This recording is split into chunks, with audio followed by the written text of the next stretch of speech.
Hello plus two മക്കളെ, നിങ്ങൾ plus two maths weightage പറയുന്നതിന് മുമ്പ് ഒരു ഇമ്പോർട്ടൻറ്റ് അനൗൺസ്മെന്റ്. അലൻ സാറിന്റെ ലിങ്ക് ട്രീ ഒന്ന് ജോയിൻ ചെയ്യാം. ഇതാണ് ലിങ്ക് ഡിസ്ക്രിപ്ഷനിൽ ഉണ്ടാവും. ഓക്കെ, എന്താ വർക്ക് ചെയ്യാത്തത്? ഓക്കെ, ഇത് ലിങ്ക് ട്രീ ഉണ്ടാവും. അപ്പോൾ നിങ്ങൾ അവിടെ പോവുക. അവിടെ നിങ്ങൾക്ക് നിങ്ങളുടെ പ്ലസ് ടു മാത്സിന് കുറേ വീഡിയോസ്, ഇമ്പോർട്ടൻറ്റ് വീഡിയോസ് ഞാൻ ഇവിടെ ഇങ്ങനെ സെക്ഷനാക്കി വെച്ചിട്ടുണ്ട്. നിങ്ങളുടെ വൺ ഷോട്ടിൻ്റെ പ്ലേലിസ്റ്റിൻ്റെ ലിങ്ക്, അതേപോലെ തന്നെ സ്റ്റഡി പ്ലാൻ, അതേപോലെ കുറേ മോട്ടിവേഷൻ സംഭവങ്ങളൊക്കെ ചെയ്യുന്നുണ്ട്. അത് നോക്കാൻ മറക്കരുത്. അതൊക്കെ ഇവിടെ ഉണ്ട്. അപ്പോൾ നിങ്ങളിത് ചെയ്ത് വെച്ചാൽ നിങ്ങൾ വേറെ എവിടെയും പോകേണ്ടത് ഇതെല്ലാം കിട്ടുന്നതായിരിക്കും. അപ്പോൾ അത് ജോയിൻ ചെയ്യാൻ മറക്കരുത്. ഇനി നമ്മുടെ മോസ്റ്റ് ഇമ്പോർട്ടൻറ്റ് ചാപ്റ്റേഴ്സിലേക്ക് വരാം. ഓക്കെ, നിങ്ങളുടെ പ്ലസ് ടുവിലെ ഈ വർഷത്തെ മോഡൽ എക്സാം വെയിറ്റേജ് വെച്ച് നോക്കുമ്പോൾ ഏതാണ് കൂടുതൽ ഇമ്പോർട്ടൻറ്റ്? ഓക്കെ, അപ്പോൾ മോഡൽ എക്സാമിൻ്റെ വെയിറ്റേജ് ഇങ്ങനെ ഇരിക്കും. ഇനി രസം മാജിക്കൽ കാര്യം കാണിച്ചത്. ഓക്കെ, ഇത് മോഡൽ 2025ൻ്റെ വെയിറ്റേജ്. ഇനി ഞാൻ ഫൈനൽ 20 കഴിഞ്ഞ വർഷം ഫൈനൽ എക്സാം പബ്ലിക് എക്സാമിൻ്റെ വെയിറ്റേജ് ആണ്. നിങ്ങൾക്ക് എന്തെങ്കിലും വ്യത്യാസം കാണുന്നുണ്ടോ? നോക്കിയാൽ എന്തെങ്കിലും വ്യത്യാസം കാണുന്നുണ്ടോ? നോക്കിയാൽ ഞാനിങ്ങനെ കൺഫ്യൂഷൻ അടിച്ചിരിക്കുന്നു കുറേ നേരം. നോക്കിയാൽ എന്താ വ്യത്യാസം? ബാക്കി എല്ലാ നമ്പറും സെയിം എക്സെപ്റ്റ് ഫോർ ദ ഇവിടെ ഈ വണ്ണിങ് ഓടിച്ചോ ഇത്രയുള്ള വ്യത്യാസം. സി, നിങ്ങൾ കഴിഞ്ഞ വർഷം ഏത് പേപ്പർ നോക്കിയാലും നിങ്ങളുടെ പ്ലസ് ടു വെയിറ്റേജ് ഷീറ്റ് ഏകദേശം സെയിം ആയിരിക്കും. ഏകദേശം 99% സെയിം ആയിരിക്കും. എന്താ വ്യത്യാസം? ഒരു വയസ്സിന് ഇവിടുന്ന് പോയി അവിടെ വരെ അത്രക്കുള്ള വ്യത്യാസം വരും. ഓക്കെ, വേറെ ഒന്നും വ്യത്യാസം വരില്ല. ഇവിടെ നോക്കി ഇത് മാത്രം വ്യത്യാസം വന്നു. വേറെ എവിടെയെങ്കിലും വ്യത്യാസം വന്നിട്ടുണ്ടോ? വേറെ എവിടെയും വ്യത്യാസമൊന്നുമില്ല. അത്രയുള്ള ഓക്കെ, ഈ ചാപ്റ്ററിൽ നിന്ന് ഈ ചാപ്റ്റർ അങ്ങോട്ട് പോയി അത്രയുള്ള വേറെ വ്യത്യാസമൊന്നുമില്ല. ഓക്കെ, അപ്പോൾ നിങ്ങൾ നോക്കേണ്ട നമ്മുടെ ചാപ്റ്റർ വെയിറ്റേജസ് നോക്കുകയാണെങ്കിൽ നിങ്ങൾ ഏതൊക്കെയാണ് ഇമ്പോർട്ടൻ്റ് നോക്കുക. Relation and function 7 mark. C, ആ 7 മാർക്ക് ആരും വേസ്റ്റ് ചെയ്യരുത്. വളരെ സിമ്പിളാണ്. ഓക്കെ, റിലേഷൻ ആൻഡ് ഫംഗ്ഷൻ ടഫാന്ന് പറഞ്ഞാൽ അത് ഞാൻ സമ്മതിക്കില്ല. ബാക്കി എന്ത് ടഫ് എന്ന് പറഞ്ഞാൽ സമ്മതിക്കും, റിലേഷൻ ഫംഗ്ഷനെ സമ്മതിക്കില്ല. സിമ്പിളാണ്, അത് നിങ്ങൾക്ക് എല്ലാവരും കിട്ടും. ഇൻവേഴ്സ് ട്രിഗണോ നിങ്ങൾ പറയുകയാണെങ്കിൽ സാർ സ്കിപ്പ് ചെയ്തോട്ടെ, നിങ്ങൾക്ക് ഒട്ടും പറ്റില്ലേ സ്കിപ്പ് ചെയ്തോ. ഒട്ടും പറ്റിയില്ലെങ്കിൽ മാത്രം മതി. ഓക്കെ, കാരണം ഈ ഇൻവേഴ്സ് ട്രിഗണോയിൽ പഠിക്കുന്ന കുറേ ഫോർമുല ഇവിടെയൊക്കെ അപ്ലിക്കബിൾ ആണ്. ഓക്കെ, അതുകൊണ്ടാണ്. ഒട്ടും പറ്റിയില്ലെങ്കിൽ ടഫുമാണ്. സി, കുറച്ച് പഠിക്കാനുണ്ട്, കുറച്ച് മാർക്ക് കുറവായതുകൊണ്ടാണ് ഞാൻ അത് പറയാൻ കാരണം. ഓക്കെ, മേട്രിക്സ് ഈസും ഡിറ്റർമിനൻസ് എല്ലാവരും പഠിച്ചു പോകണം, അല്ലാണ്ട് സമ്മതിക്കില്ല കേട്ടോ. 7-6 മാർക്കാണ് പഠിച്ചു പോകണം. സ്ക്യൂ സിമെട്രിക് എന്താണ്, sum of symmetric and skew symmetric, അതുപോലെ ട്രാൻസ്പോസ്, മാട്രിക്സ് മൾട്ടിപ്ലിക്കേഷൻ പഠിച്ചാൽ ഈ ചാപ്റ്റർ കഴിഞ്ഞു. ഡിറ്റർമിനൻസിൽ ഡിറ്റർമിനൻ കണ്ടുപിടിക്കുക, അഡ്ജോയിന്റ് കണ്ടുപിടിക്കുക, ഇൻവേഴ്സ് കണ്ടുപിടിക്കുക. Okay, det A by adj A. Okay, adj A by det A അത് പഠിച്ചു കഴിഞ്ഞു. ഓക്കെ, അത് കഴിഞ്ഞു. കണ്ടിന്യൂറ്റി എന്താണെങ്കിലും പഠിക്കുക. ഈ 4 ചാപ്റ്റർ നിങ്ങൾക്ക് സ്കിപ്പ് പഠിക്കാൻ പറ്റൂല.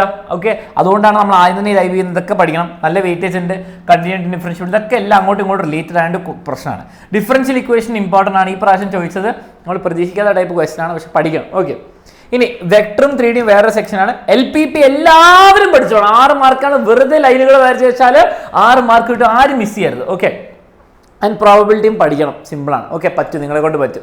ഓക്കെ, പിന്നെ നിങ്ങൾ മനസ്സിലാക്കേണ്ട കുറേ ഓപ്ഷൻസ് ഉണ്ട്. നിങ്ങൾക്ക് 3 മാർക്കിൽ 1, 2, 3, 4, 5, 6, 7, 8 ക്വസ്റ്റൻ ഉണ്ട്. 6 ആൻസർ ചെയ്താൽ മതി. 2 വിടാന്നുള്ള കാര്യം ഓർക്കുക. അപ്പോൾ ഫോർ എക്സാമ്പിൾ ഇൻവേഴ്സ് ട്രിഗണോമെട്രി നിങ്ങൾ പഠിച്ചില്ല, കുഴപ്പമില്ല. വെക്ടർ ആൽജിബ്ര പഠിച്ചില്ല, ബാക്കിയെല്ലാം ആൻസർ ചെയ്താൽ നിങ്ങൾക്ക് എത്ര 6 × 3 24 മാർക്ക് അവിടെ കിട്ടി. ഇവിടെ എത്ര 1, 2, 3, 4, 5, 6, 7, 8 വീണ്ടും 8 മാർക്കാണ്. അപ്പോൾ എനിക്ക് 6 ക്വസ്റ്റ്യൻസ് ആൻസർ ചെയ്താൽ മതി. ഓക്കെ, ഇത് നിങ്ങൾക്ക് വിടാൻ പറ്റും 2. ഇതെനിക്കറിയാം. ആപ്ലിക്കേഷൻ ഡയറക്റ്റ് അറിയില്ല, ഭാഗ്യത്തിൽ വിട്ടോ. പിന്നെ നിങ്ങൾക്ക് എന്താ വെക്ടർ ആൽജിബ്ര 3Dയിൽ നിങ്ങൾക്ക് അറിയില്ല, വിട്ടോ. ബാക്കി പ്രോബിലിറ്റി ഒക്കെ എഴുതിയാൽ അവിടെയും ഫുൾ മാർക്ക് കിട്ടി. 6 × 4 വീണ്ടും 24. ഓക്കെ, 58 മാർക്ക് കിട്ടി. എനിക്കൊന്ന് ഇതിൽ 3 ക്വസ്റ്റ്യൻ ആൻസർ ചെയ്താൽ മതി എന്ന് തോന്നുന്നു അല്ലേ. 3 × 6 18 അങ്ങനെ എന്തോ ഒന്ന് കണക്ക് വരും. ഓക്കെ, ഇനി ഡിറ്റർമിനൻസിലെ 6 mark solving using matrix method എന്താണെങ്കിലും വരും. കണ്ടിന്യൂറ്റിയിലെ ഒരു 3 പാർട്ട് ക്വസ്റ്റ്യൻ ആയിരിക്കും. സാധാ ഡിഫറൻസിയേഷൻ, ഇംപ്ലിസിറ്റും, അതേപോലെ തന്നെ പാരാമെട്രിക്കോ അല്ലെങ്കിൽ ലോഗറിതമിക്കോ വരാം, എന്ത് വേണേൽ വരാം. ഇൻ്റഗ്രൽസിലും ഒരു പാർഷ്യൽ ഫ്രാക്ഷൻ, അതേപോലെ അങ്ങനെ കുറേ ടൈപ്പ് ക്വസ്റ്റ്യൻ ഉണ്ട്. അതിൽ ഏത് വേണേൽ വരാം. മിക്സ്ഡ് ആയിട്ടുള്ള ചോദ്യം ആയിരിക്കും. ഓക്കെ, ഈ പ്രാവശ്യം നമുക്ക് കണ്ടിന്യൂറ്റീനെ പ്രൂവ് ചെയ്യാൻ വന്നിട്ട് ഇതിൽ continuity of mod x - x എന്ന് പറഞ്ഞ ക്വസ്റ്റ്യൻ വന്നു. കണ്ടിന്യൂറ്റി പ്രൂവ് ചെയ്യാൻ LHL RHL കാര്യങ്ങളൊക്കെ അറിയാമല്ലോ, അത് വെച്ച് പ്രൂവ് ചെയ്യാം. ഓക്കെ, ഇനി ഇത് നിങ്ങൾ സബ്സ്ക്രൈബ് ചെയ്യാൻ മറക്കരുത്. ഇത് ജോയിൻ ചെയ്യാൻ മറക്കരുത്. നിങ്ങൾക്ക് പ്ലസ് 2 എന്ന് പറഞ്ഞിട്ട് ഒരു സെക്ഷൻ ഉണ്ടാവും കേട്ടോ. ഒരു പ്ലാൻ ആരും മറക്കരുത്. ഇന്ന് നിങ്ങൾ ഹിന്ദി മലയാളം ഒന്ന് പഠിച്ചു പോവുക. നാളെ മുതൽ നിങ്ങൾക്ക് എല്ലാ മാത്സ് ആയിരിക്കും. ഫുൾ മാത്സ് ഫൈനൽ മാരത്തോൺ ഉണ്ടാവും. നല്ല ഡീറ്റെയിൽഡ് ലൈവ് ആയിരിക്കും. അടിച്ച് പൊളിച്ച് ഒന്ന് പഠിക്കുക, തീർക്കുക. ഓക്കെ, ആദ്യം തന്നെ നമ്മൾ കാൽക്കുലേഷൻ മൊത്തം തീർക്കും. പിന്നെ സിമ്പിൾ ചാപ്റ്റേഴ്സ് ആണ്. ഓക്കെ, ആ കാര്യം മറക്കണ്ട.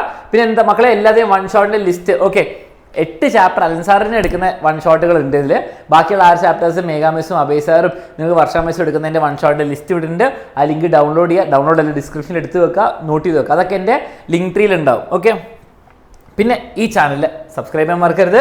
പിന്നെ അലക്സ് സാർ നിങ്ങളെ മോട്ടിവേഷനും ബാക്കിയുള്ള അനാലിസിസ്, പേപ്പർ അനാലിസിസ് ഒക്കെ അവിടെ തരുന്നതായിരിക്കും അലക്സ് സാറിൻ്റെ ചാനൽ. അത് സബ്സ്ക്രൈബ് ചെയ്യാൻ മറക്കരുത്. പിന്നെ മക്കളെ നിങ്ങൾക്ക് എന്തൊക്കെ വീഡിയോ വേണം നിങ്ങൾ കമൻറ്റ് ചെയ്യാൻ മറക്കരുത്. ഓൾ ഫോർമുലയാണ് വേണ്ടത്. ഓക്കെ, ഇനിയിപ്പം റിസൾട്ട്സ് മാത്രം സാർ പറഞ്ഞ, അല്ലെങ്കിൽ പ്രൂവ് ദാറ്റ് ക്വസ്റ്റൻ ITF മാത്രം കാണിക്കുക, അല്ലെങ്കിൽ എന്താണ് വേണ്ടതെന്ന് കമൻറ്റ് ചെയ്യാൻ മറക്കരുത്. അതിനനുസരിച്ച് വീഡിയോസ് വരുന്നതായിരിക്കും. കാരണം ലൈവ് ഉണ്ടാവും, വീഡിയോസ് ഏതൊക്കെ വേണം നിങ്ങൾ പറയുന്നതിനനുസരിച്ച് തരാം. അപ്പോൾ മാക്സിമം വീഡിയോസ് വരാൻ വേണ്ടി നിങ്ങൾ കമൻറ്റ് ചെയ്യുക, നമ്മൾ ഇട്ട് തരുന്നതായിരിക്കും. All the best for exam. ഇതായിരിക്കും മക്കളെ ലൈഫിൽ അവസാനത്തെ പ്രാവശ്യം നിങ്ങൾ മിക്കവാറും മാത്സ് പഠിക്കുന്നത്. സോ അടിപൊളിയായിട്ട് പഠിക്കുക, ഗിവ് ഇറ്റ് യുവർ ഓൾ.